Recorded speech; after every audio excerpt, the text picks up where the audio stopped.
Nah, pada sebelumnya kita di part satunya kita sudah kulik ya secara general steam turbine ya. Nah, sekarang kita lihat lebih dalam, part-part-nya steam turbine ya. Ini saya ada Google nih ya, steam part turbine, teman-teman kalau mau belajar juga bisa di Google aja ya, pasti ketemu nanti part-nya turbine ya.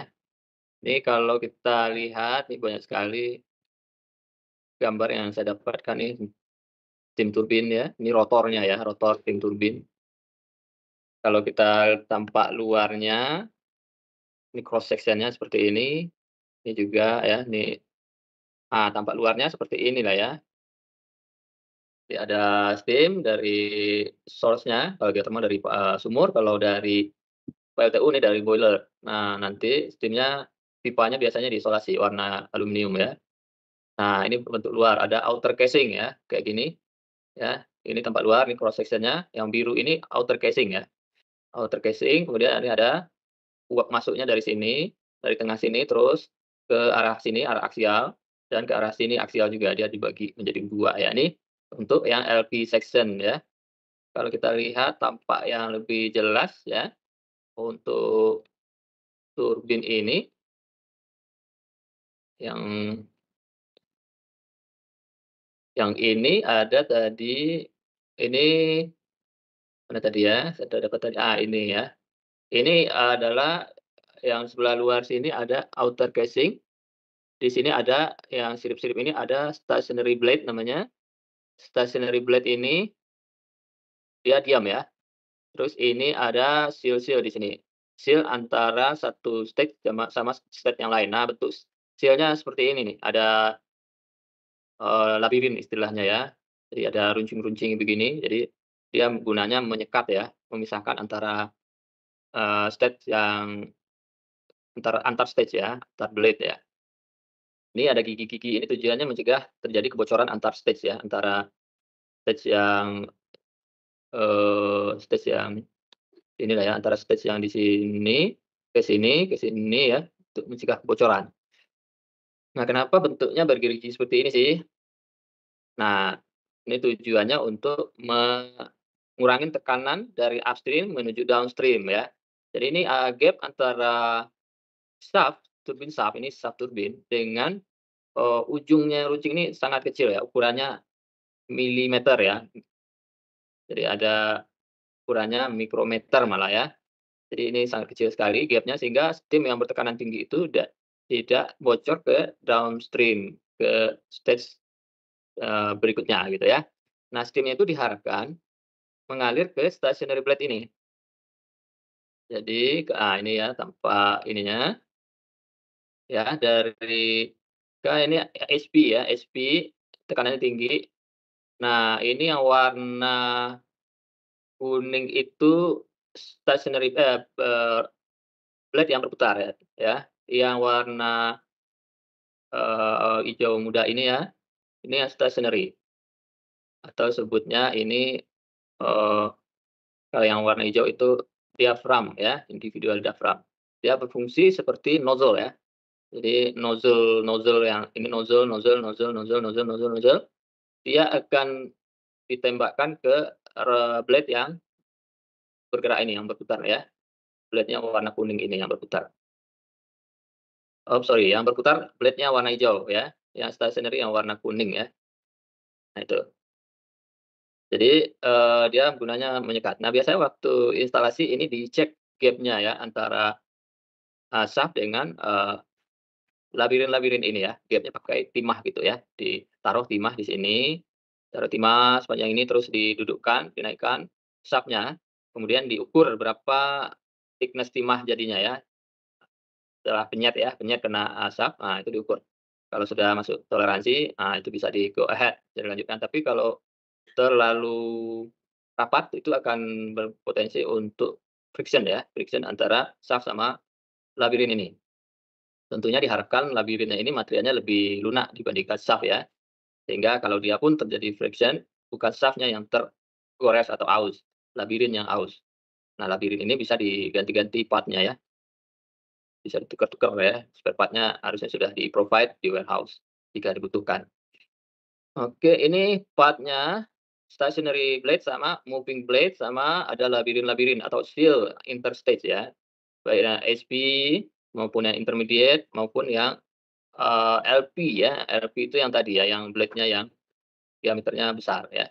Nah, ini LP blade namanya, diameternya besar. Nah, biasanya, ini adalah stage yang terakhir ya, last stage blade ya, yang terakhir yang ini. Nah, inilah yang kritikal, kita perhatikan parameter operasinya. Jika terjadi kondensasi apalagi di steam yang jenuh, terjadi kondensasi di last stage blade, biasanya terjadi di situ, maka ini akan terjadi erosi, pada, last stage blade ini. Nah, kalau terjadi kondensasi, ya kalau misalnya kita desain turbin ini pakai uap, ternyata ada kondensat dalam bentuk liquid itu terjadi pada, blade, nah makanya blade-nya akan rusak. Sebaliknya seperti pompa ya, pompa itu kita desain untuk liquid, nah kalau terjadi kavitasi, itu akan terjadi kerusakan pada impeller atau erosi pada impeller. Sama juga sama turbin. Nah, turbin ini tidak diharapkan terjadi kondensat karena didesain, menggunakan uap gitu ya. Jadi memang didesain uap dan, dihindari terjadi kondensat pada blade ini ya. Kebetulan ini dari Ethos Energy juga ya, tapi bukan Ethos Energy kita, dari Prancis ini, tulisannya beda ya. Oke, ini Pak turbin ya. Ini ada lagi, ini ada blade-nya juga turbin ya. Tadi saya ada ketemu foto untuk tuning gear ya, ini tuning gear ya. Tuning gear ini, ini tuning gear ya. Tuning gear ini gunanya, eee, coba tuning gear. Nah, ini tuning gear itu seperti ini ya, dipasang di atas gearbox antara turbin sama generator. Nah, ini terhubung ke sistem keelistrikan, biasanya masuk ke essential load ya. Essential load itu maksudnya jika terjadi blackout pada sistem, nah si motor ini masih ada suplai energi dari emergency, system ya, emergency power system, baik itu dari baterai ataupun dari genset gitu ya. Ini harus tetap tersuplai power listrik, sehingga ketika turbinnya blackout, turbinnya masih bisa diputar oleh emergency diesel power yang menggunakan motor ini. Sehingga tidak mengakibatkan shaft dari turbinnya bend atau bengkok ya. Nah, ini tujuannya tuning gear itu mencegah terjadinya bengkok pada shaft turbin, biasanya akibat, emergency shutdown, ada misalnya tumbang, jaringannya atau blackout karena sistem internal power plant sendiri, nah itu. Dan juga difungsikan sebagai untuk startup ya, untuk startup, turbin, biasanya dinyalakan dulu atau di-on-kan, tuning gear dulu, diputar dulu, turbinnya dengan RPM, kalau nggak salah itu 12 RPM ya, 12 putaran dalam 1 menit ya. Nah, untuk, ya intinya dia inersianya tidak terlalu besar lah ini ya, dan waktu steam masuk tidak terlalu berat, starting awalnya gigi satunya ya. Nah, tuning gear ini akan tetap berputar bersama dengan turbin, ngikutin, dari steam ya, sampai RPM, eee, di, eee, tuning gear ini akan dilepas kalau nggak salah ya langsung dilepas ya, waktu steam-nya masuk, udah kuat mendorong RPM-nya, dia akan secara didesain sedemikian rupa dia lepas dari engagement-nya, dari motor dan masuk ke supply dari steam. Dan fungsinya itu tadi ya, juga sebagai emergency, supaya tidak terjadi, bend pada shaft turbin ya. Ini kalau tuning gear-nya nggak bekerja, terpaksa orang yang harus mutar turbin ya. Ini operator harus cepat-cepat mutar turbinnya pakai manual, pakai, kunci khusus untuk memutar turbinnya atau ada juga yang pakai manual, pakai tangan bisa gitu mutar turbinnya. Kalau emergency power-nya juga bermasalah, jadi harus operatornya harus rame-rame ya, gantian mutar turbinnya daripada shaft-nya bengkok, kalau bengkok udah wassalam ya. Jangan sampai shaft turbinnya bengkok gitu ya, harus dijaga. Kemudian, part turbin yang lain adalah yang juga, loop oil system. Nah, ini juga penting ya kita pahami ya, loop oil system. Nah, ini pada steam turbin atau rotating equipment lah ya secara general, itu mandatory ada lubrikasi pada bearing-nya, ya. Nah, kalau lubrikasinya kurang, nah terjadi rubbing seperti ini, rusak dia ininya ya, shaft-nya atau bearing-nya bisa rusak, ya. Nah, ini paket untuk loop oil system tuh seperti ini, di dalamnya ada pompa, ada dehumidifier, yang buat membuang, kalau ada kandungan air di dalam, oil, maka, airnya harus dibuang ya, supaya tidak mengakibatkan korosi pada, piring, dan sistem pemipaan di dalamnya ya. Ini kayak gini ya, ada pompanya ada beberapa ya, ada yang sistem AC, ada yang DC ya. Jadi, suplai ke sistem lubrikasi ini harus kontinu ya, selama turbinnya berputar, ini harus berputar juga. Bahkan waktu startup atau commissioning, startup, lubrikasinya harus start dulu, harus nyala dulu, baru turbinnya berputar pada tuning gear, kemudian, terus dia akan memompa oil, sampai dia RPM yang diinginkan atau yang didesain ya. Dia ada AC, ada DC ya. Dia running A, B, C, ada 3 kali 100 ya. Satunya running, ini satu standby, satu lagi emergency gitu ya. Dan dilengkapi dengan filter, oil filter ya, dan dehumidifier ya. Kemudian, nah, selain lubrication oil, ada juga namanya jacking oil ya. Nah, ini ada lagi jacking oil, nama jacking oil ini, eee, dia mempunyai pressure yang tinggi ya, high pressure ya. Jacking oil ini kenapa dia pressure-nya tinggi, karena dia harus mengangkat saf turbin ya. Jadi ketika kita starting turbin, sebelum start ya, sebelum lubrication oil-nya jalan, jacking oil-nya harus jalan dulu. Diangkat dulu safnya pakai jack ya, hydraulic jack ya, pakai pompa, hidrolik, jacking oil pump ya, supaya safnya tidak, duduk di atas piring ya. Kalau dia duduk di atas piring nggak ada gap, maka piringnya akan friction gitu. Setelah jacking oil-nya beroperasi baru lubrication oil-nya dinyalakan. Nah, kalau udah nyala lubrication oil-nya baru boleh di-starting tuning gear-nya ya. Jadi ketika tuning gear beroperasi, jacking oil pump-nya, harus beroperasi. Kalau pada desain itu ada interlock ya, di-interlock ya. Jadi turbine oil system itu ada DCS interlock-nya, lubrication oil harus nyala, control oil, kemudian jacking oil. Nah, kalau logiknya udah terpenuhi baru boleh, tuning gear atau steam masuk ke dalam, turbin gitu ya. Nah, itu ini kayak ini konsol paket ya untuk jacking oil ya. Ini ada pompa high pressure, kalau nggak salah tekanannya bisa sampai 120 bar gitu ya untuk ngangkat, shaft dari turbin ya.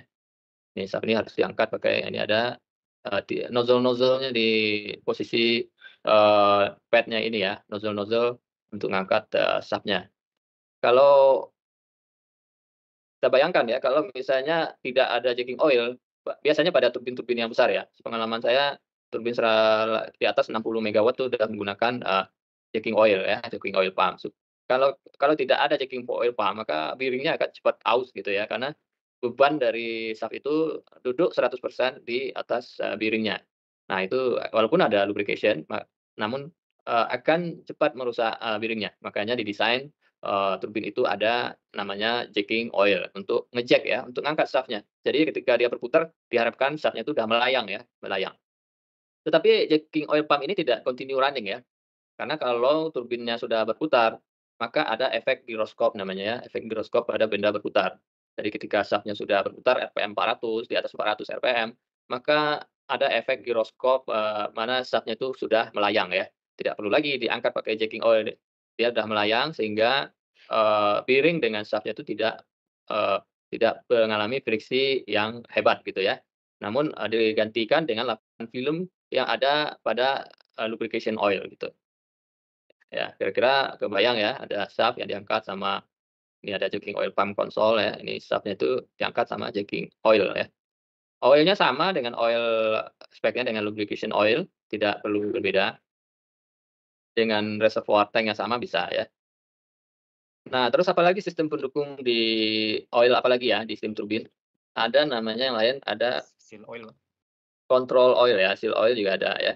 Seal oil itu, eee, untuk mencegah oilnya bocor keluar gitu kan dari shaft ya. Ini ada namanya control oil ya. Kontrol oil ini fungsinya namanya kontrol ya, untuk mengontrol turbin ya. Dia mengontrol, bukaan, valve ya, kontrol valve yang mau masuk ke turbin ya, kontrol steam yang masuk, dan juga berfungsi untuk emergency ya.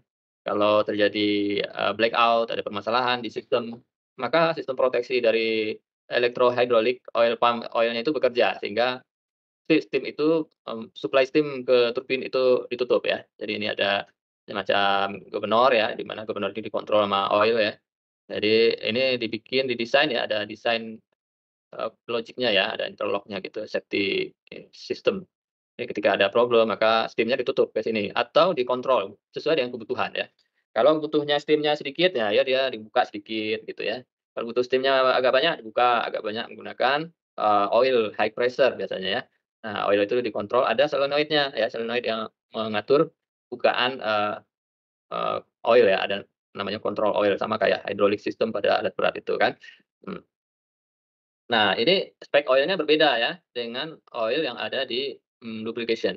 Biasanya speknya untuk, digital electro hydraulic oil itu dia mesti fire resistant karena, bekerja pada tekanan yang sangat tinggi sekali sampai 160 bar ya, jadi dia mesti fire resistant ya. Kemudian apalagi sistem pendukung ini turbin ada seal oil tadi, ya seal oil itu, eee, seal oil ya. Seal oil. Nah, ini bentuk seal oil itu seperti ini, seal ya, seal dia ini dia mencegah oil itu keluar dari, eee, lubrication atau bearing system. Nah ini ada bearing isolator ya, ini seal oil ya, jika oilnya keluar dari bearing ke shaft ya. Kalau yang lain, sistem pendinginnya itu generator kemarin kita udah sebutkan ya. Untuk pendingin generator itu ada yang pakai udara, ada yang pakai hidrogen. Nah, sistem pendukung yang lain, adalah pendingin dari oil itu ya.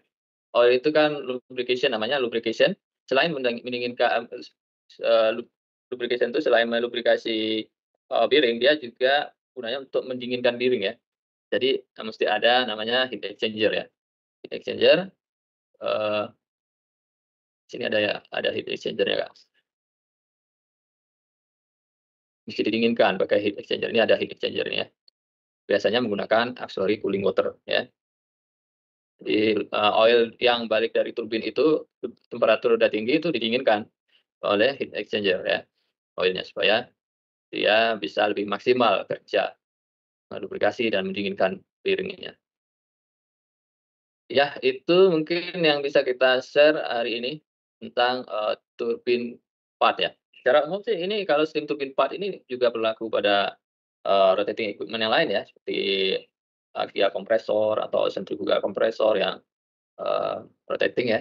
Ada lubrication, ada jacking oil, ada, mmm, apalagi ada sealing oil system, ada pendingin, ada sealing labirinnya juga tadi, ada stationary blade, ada moving blade ya. Secara umum sama ya, part-part-nya. Jadi kalau misalnya teman-teman sudah paham salah satu steam turbine part komponennya, maka insya Allah yang kompresor yang aksial kompresor atau yang radial kompresor itu bisa dipahami dengan lebih mudah gitu. Mudah-mudahan bermanfaat apa yang kita share hari ini. Stay tune bersama channel Ethos Energy. Sampai jumpa di video-video kita selanjutnya. Assalamualaikum warahmatullahi wabarakatuh. Iya, Mas Topan, Anda gimana Mas? Ada yang mau Siap. didiskusikan? Mungkin, record-nya matiin dulu ya, Kak. Kita lihat yang kemarin rekin boleh, Pak? Ya.